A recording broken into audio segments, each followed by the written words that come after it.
Hey everybody, welcome to another episode of The Remote Real Estate Investor. My name is Emil Shore, and as always, I am joined by Tom Schneider and Michael Albom.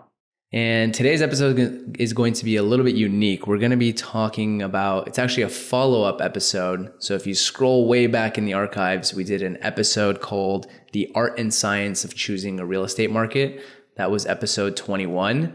And today we're going to be doing a little bit of a follow-up, talking about some additional things we've learned and thought of in thinking about choosing a market that we think are super important, especially for new investors who are still in that phase of selecting a market. So let's dive right into this one. All right, guys. So I'll actually kick this one off. I am going to be talking about property taxes and specifically choosing a market where the property taxes are reassessed based on market value. So I'll bring up an example from my own portfolio, and then another example I've heard through our good friend Michael Zuber. So I invested in Indianapolis in 2017, and when I invested, I did not know this. I learned this the hard way, but Indianapolis actually reassesses property value every other year, and they base their property tax on that. So every other year, they look at the market value of your home, whether it's gone up or down, and they say, okay, here's your new market value, and let's just say property tax is 2%. We're charging you 2% on that. So your taxes have gone up or down. And since 2017, it's only gone up, which is great from a profit standpoint. If I were to go to sell, it was great from a cash out refi perspective, which I've mentioned in the past. But it also, when rents don't rise as quickly as your values do and your property tax goes up, your cash flow is getting potentially crunched more and more each year when that thing gets reassessed. So this is something to be mindful of, right? When you're looking at a market, call the county assessor, talk to investors who are in that market, and learn obviously you want to know what is the property tax rate, but B, how often are property values reassessed? So how often is your property tax going to change, if at all? I don't think every state does this. It may even be on a city level, but just something to find out. The other example I was mentioning, so Michael Zuber, I was chatting with him and he mentioned a friend of his who invested somewhere about a decade ago, and that market has exploded in growth. I'm sure you all can imagine, which markets have gone crazy over the last 10 years. So his friend is in one, bought a decade ago, was cash flowing about a decade ago, but now with this is a state where property taxes are super high already and values have gone up like crazy and rents haven't kept up anywhere close to the pace of value increases. So now this investor basically has a portfolio where the values have gone up a ton. On paper, he's doing really well, but his cash flow has basically been wiped away. And so he's at a point where he's thinking, do I need to sell to go find cash flow market, or do I kind of sit and wait for the market rent to catch up? So point here, just make sure you're informed, make sure you know how often property taxes are going to reset, and go into, choosing a market eyes wide open, knowing, it's not going to be fixed forever. I feel for that guy and that his cash flow got hit, but I don't know. I mean, his I don't feel too bad for him. Appreciated so much in value. Exactly. Right. I'm not losing any sleep for, Mr. But let's say you're a cash flow investor. You're trying to supplement your income, and I'm just going to use easy math. Let's say you're at $5,000 a month in cash flow from your portfolio there, and then your property taxes change, things change, and now you're at let's call it 1,000, right? And maybe you semi-retired or something based on that previous cash flow. So it's it could, change your position. I don't know, that's crazy to think about. If you were semi-retired because you're oh, I have a cash flowing portfolio and now I don't really, I don't know. That's kind of crazy. Darn, I just doubled my equity or something, I hear you. I hear you, but all those are happy person problems. No, most definitely. So Emil, I'm so glad you brought this up. It's something I talk about in the academy all the time, about the importance of calling the county assessor, just understanding how property taxes are calculated. And if you're a brand new investor listening to this, you're probably thinking, oh my God, this is like another thing I need to add to my checklist of things to be thinking about. And you could easily be falling into the analysis paralysis coma with just adding more and more to that list. So something we were chatting about before the episode was in my prior career, when I worked as a professional fire protection engineer, we would often meet with clients and have all of these recommendations to share with them, like just laundry lists of things that they needed to do differently or better. And what we talked about internally is just getting the big rocks right. Just get the really big stuff right, and the rest of it will probably fall into place okay. And I would categorize this as a big rock. When you're doing an evaluation on a property or analysis on a property and you're looking at your expenses, property taxes can often be one of the biggest, and far and away one of the biggest. And so we need to focus on the really big things. Again, property taxes being one of them. So what are they today, but what also do they have the potential to become in the future? And so again, not intending to scare anybody, not intending to contribute to analysis paralysis, but I think it is so important to highlight that this is a big deal. It's a big issue, and so you want to get it right.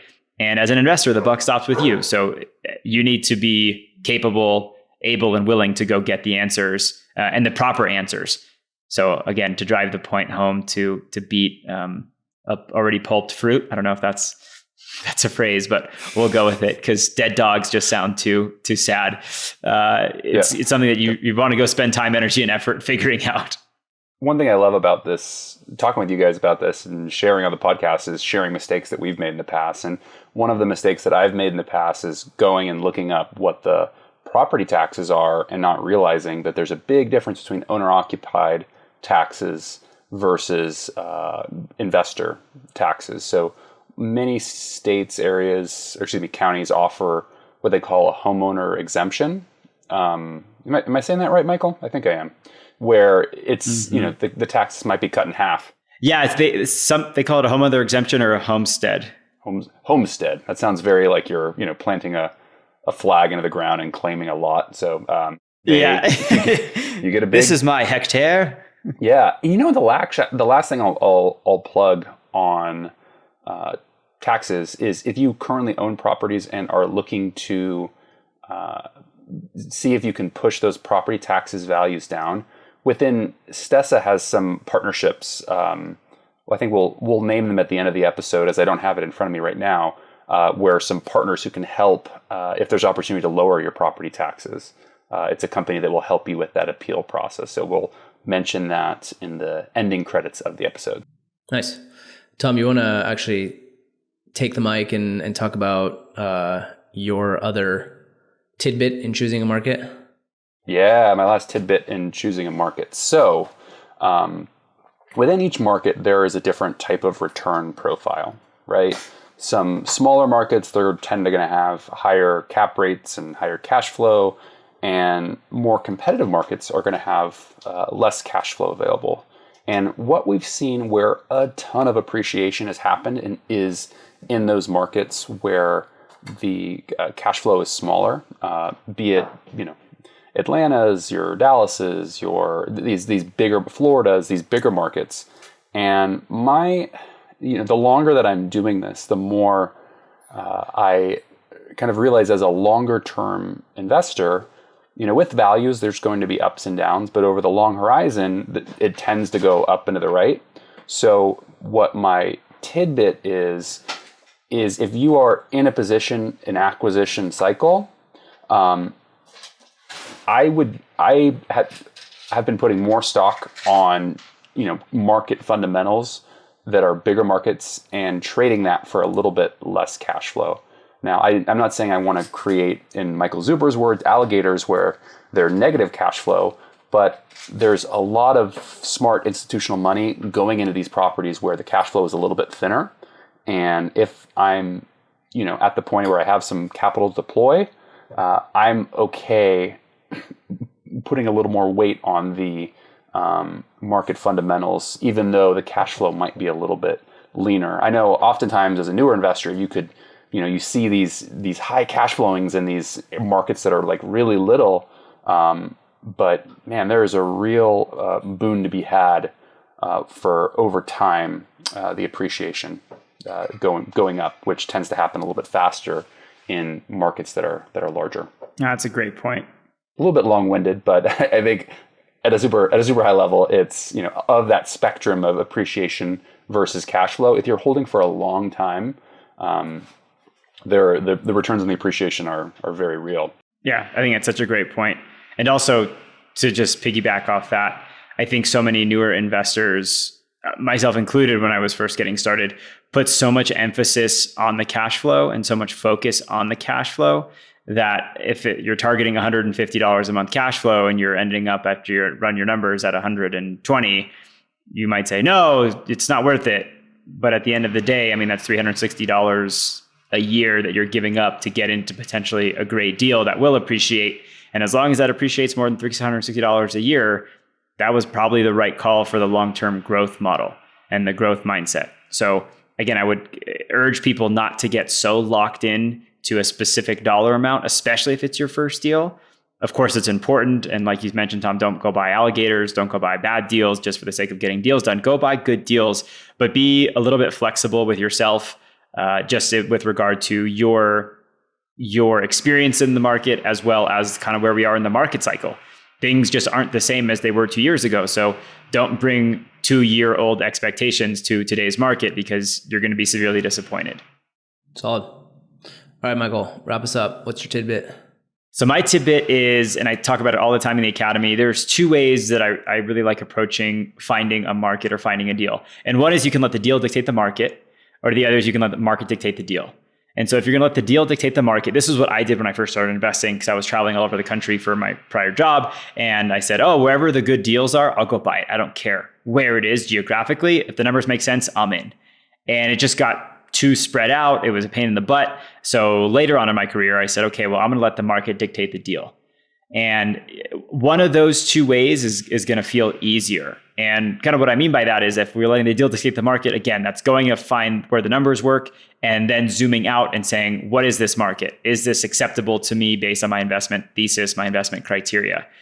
The other way is, hey, let's go do market research first. Let's go find a market that I'm really interested in, and then dive deeper in determining if there are any properties locally that meet my criteria.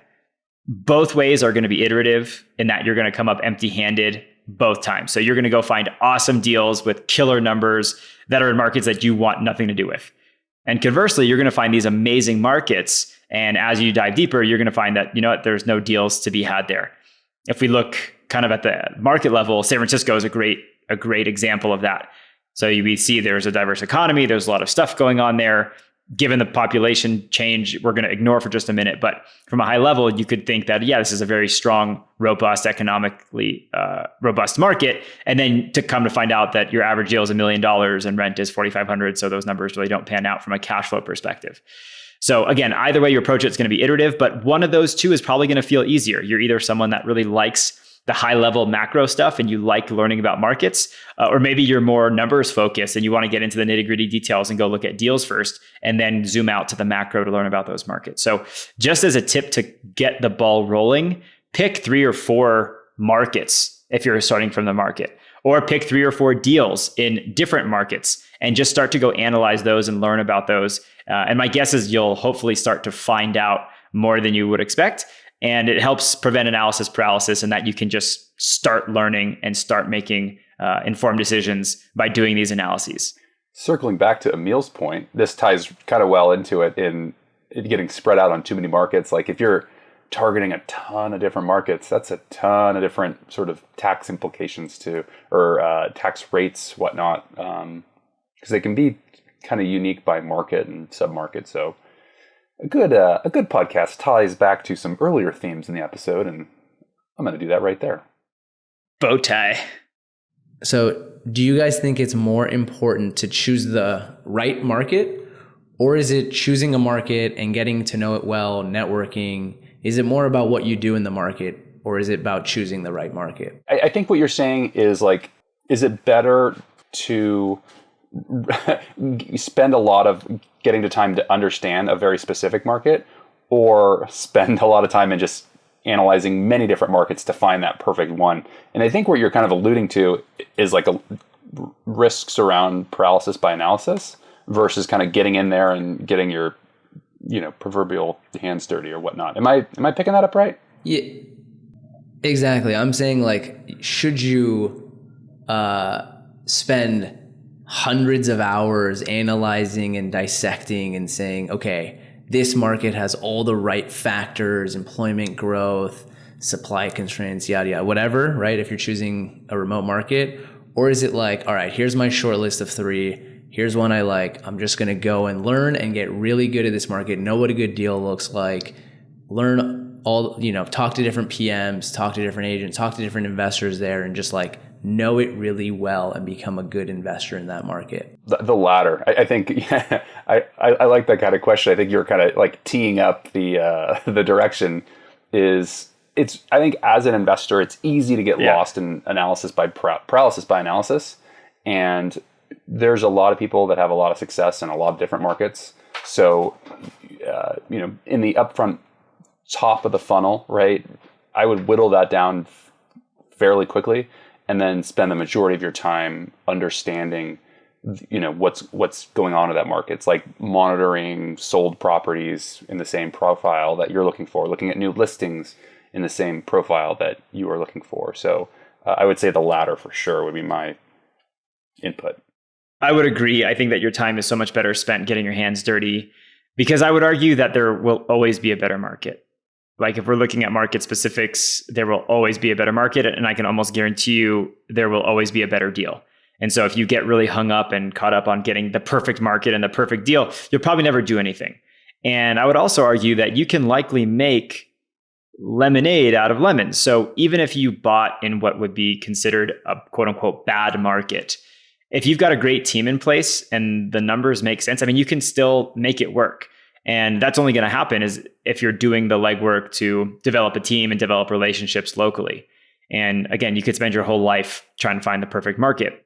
And the thing of it is, like, we're seeing market demographics change over time. So by the time you've done your research, the initial market that you started learning about could have changed in that time. So again, I agree with Tom wholeheartedly. Just go find a couple that you're interested in and then just go do it. Go pull the trigger, go make moves, because nothing's going to get done otherwise.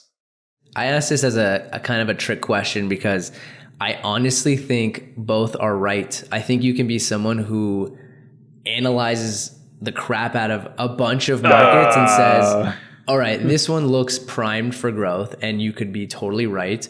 And you could be someone who's just like a move quickly doghead, like get in there and I'm just going to choose a market, get started, get really good at it, and you can succeed. There's both. I've seen people do both. I've seen people just like choose a market, get really good at it, do awesome. I've seen people who like really scrutinize and analyze every market. They choose a market, it appreciates a ton, rents go up a ton, and they're right. So I kind of propose that as a trick question just to see what you guys would think. I wasn't trying to lead you one way or another. I think both work. We fell right into his trap. You jokers. Sneaky Emil. One last thing I'll say, and I think we've talked about it on other episodes. I consider myself a reasonably intelligent person. By no means any kind of genius, and predictive analytics only get you so far. But I would say that so much of the legwork from a market data and analytics standpoint has already been done by people that like are getting paid to do this, that have masters and PhDs in doing this. And one of the things I love to see is people riding the coattails of people more successful for themselves, or people that are doing things or have access to information that they don't have access to. And so one of the best, I think, is like a Whole Foods or a Trader Joe's. They have entire teams dedicated to market research. And if they're going into a market, I'd be willing to bet the farm that they've done their homework and they've done their research. And so if you can just follow and find out where the Whole Foods are going, just as an example, right? That type of insight can be super valuable. And then it prevents me from having to do all of that market research and analytics. And that's information that's relatively easy to obtain. Like one of those fishes that, jump on the back of a turtle that goes to where the food's at. And you want to be the fish. You don't want to be the turtle. You want to be. That's it. Turtles get caught in fishing nets all way too often. All right, guys, this is probably a good spot for us to end this weekend wisdom. So thank you guys again for tuning in. If you're watching us on YouTube, make sure you subscribe if you haven't already so you get notifications whenever we release a new episode. And if you're listening to us on whatever podcast it is, make sure you subscribe there for the same. And with that, we will catch you all in the next episode. Happy investing. Happy investing. Happy investing.